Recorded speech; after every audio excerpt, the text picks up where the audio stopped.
Now, another town this week joined the list of shame, where sex gangs have roamed seemingly unchecked to prey on girls as young as 11, raping, drugging, beating, trafficking, and potentially even murdering them in the process. What's happened in Telford could be the worst case of a paedophile gang involved in widespread child abuse the country has ever seen. But as I read the names of those convicted, something struck me. In Telford, they included Azir Ali Mahmood, Mubarak Ali and Adel Ali. In a similar case in Rotherham, Razwan Razag, Adil Hussein and Zafran Ramzan were among the guilty. To Rochdale now, Mohammed Amin, Abdul Aziz and Mohammed Sajid, among others, were convicted. And now to Oxford, where it was Anjam Dogar, Kamir Jamil and Zishan Ahmed ending up behind bars. Now, a very broad reckoning of the guilty shows around 80% are men of Pakistani and Bangladeshi origin. Well, a couple of observations then. Why do they appear to view white girls as objects to be traded and even disposed of? And what is their community doing about it?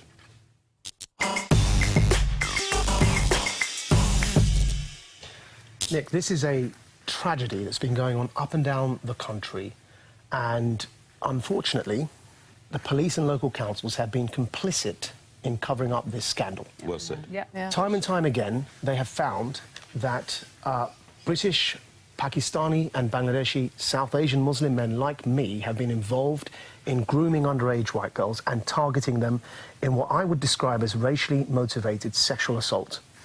And for fear of racism, the local politicians for fear of losing votes, and the police for fear of being sacked by those local politicians, have been hiding this situation. And of course, then it led to a national inquiry. We know that because the conclusions of the national inquiry were the same. I'm going to read to you something, because Telford could well be worse than what happened in Rotherham and Rochdale. And yet still, despite that, we have the superintendent for Telford and Wrecking, Tom Harding, saying the following. He said that what I would say is sexual offending across Telford and Wrecking is virtually identically proportionate to the breakdown of society, so it's not one particular section over others.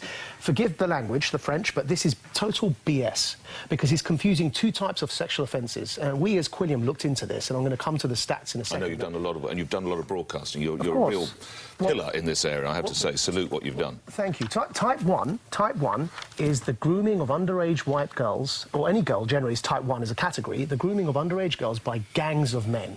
Now, in type 1, where the grooming gangs are involved, it was found in our research that we found, I'm going to put this up on the screen for you, that 84% of those involved in type 1, which is gang grooming of underage girls, were, what it says there, South Asian. To be specific, they were Pakistani and Bangladeshi Muslims, right? Type 2, which is, I hate to use the phrase, ordinary paedophilia, what we normally understand by the word paedophilia, is representative of wider society. So one statistic found it was about 87% in type 2, which was paedophiles, 87% were white. Another found 100% were white. But of course, that's not surprising, because the vast majority of the country is white. What's interesting is the disproportionate figure of 84% hailing from my background. Why that's interesting is because roughly only 2% of the country are Pakistani and Bangladeshi Muslim men who are responsible for 84% of collective grooming of underage white girls. You'll respect that. I must get other people involved. A fantastic body of work. Carol, I saw you nodding as I was going through the list of names. What particularly sickens me on this is that, in all of these places that you've mentioned, the police, the social workers, the care workers all knew what was going on. They couldn't pretend that they didn't. This has been going on since the 90s. And yet they chose, because of what you're talking about, Maajid, because the biggest crime is to be accused of discrimination against ethnic minorities, they chose to throw these young girls to the wolves. And I want to show you, a bit of film here from the MP of Telford. What has happened in the past is it's not been clear both to local authority or to the police that what is being reported is a crime. And I think procedures have improved, I think practices are now different, but there are still young people coming forward who feel that their voices are not being heard.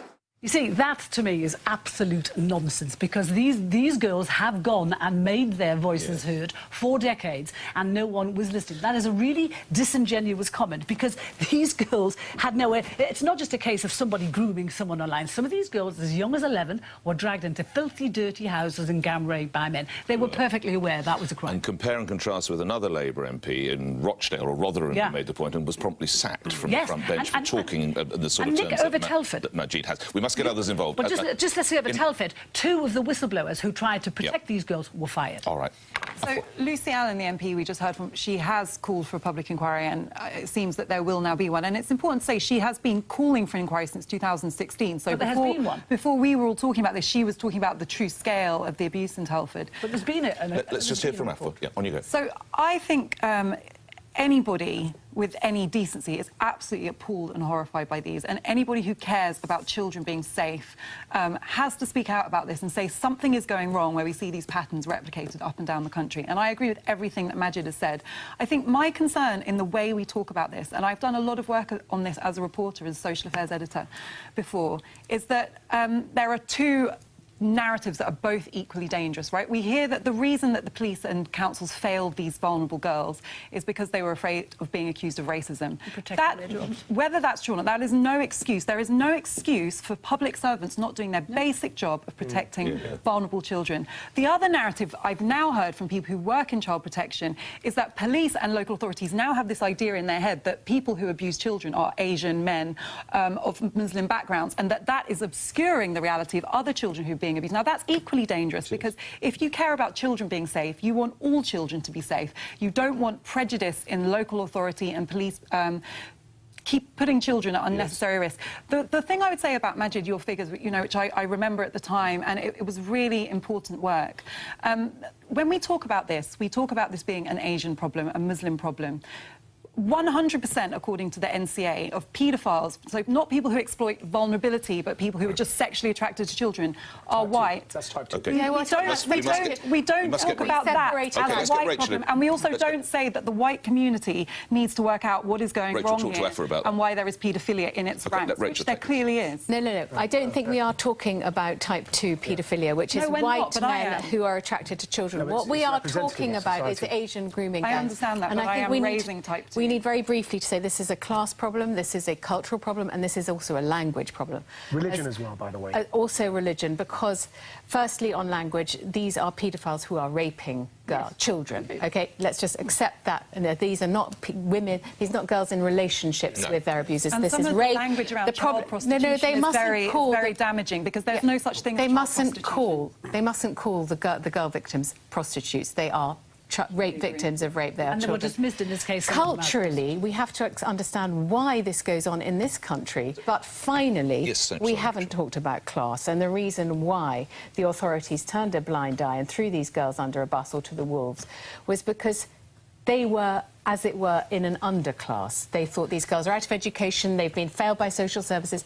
Honestly, if these were middle-class girls at boarding school, do you honestly think these children would not have been taken proper care of by the boarding school, by the authorities? What I find astonishing is that even after all of Rotherham, Rochdale, Oxford, no prosecutions, no one there have been prosecutions. There have been prosecutions. How many? There have been dozens of prosecutions, but not enough. Can we hear why this happens? Why yes, let's go. And also, Maajid, why, and if just come to the final point of my introduction, decent Muslims like yourself, you're being tarred by the brush even worse than anyone else. What is to be done, Maajid? Because it's men like me that get stereotyped as being rapists, and that's happening across Europe. But unfortunately, it's happening because across Europe, not just in Britain, there's a disproportionate rate of offending by either Muslim migrants or Muslims born and raised in Europe against white girls. And there are class reasons to it. There are patriarchal reasons to it. Why it happens in Muslim-majority nations is largely due to the social conservative attitudes in society and their patriarchal and misogynist attitudes towards women, and also cultural elements kick in. Now, for example, fundamentalist interpretations of Islam believe that as long as you have consent of the father, there's no underage, there's no pre-puberty, there's no limit on marrying a girl. They refer to the Prophet having married a 9 or 11-year-old, depending on the age of reference. Right. These attitudes must be challenged, and they must be addressed.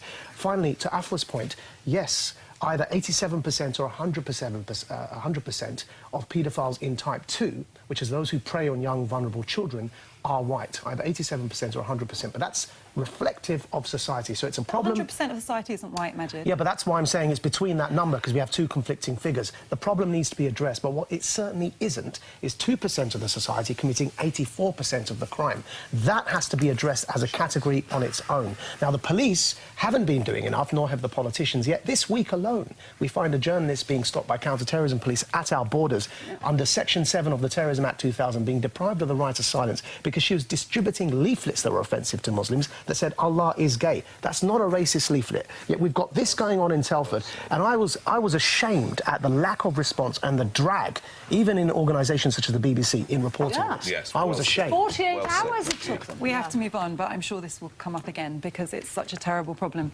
There's light...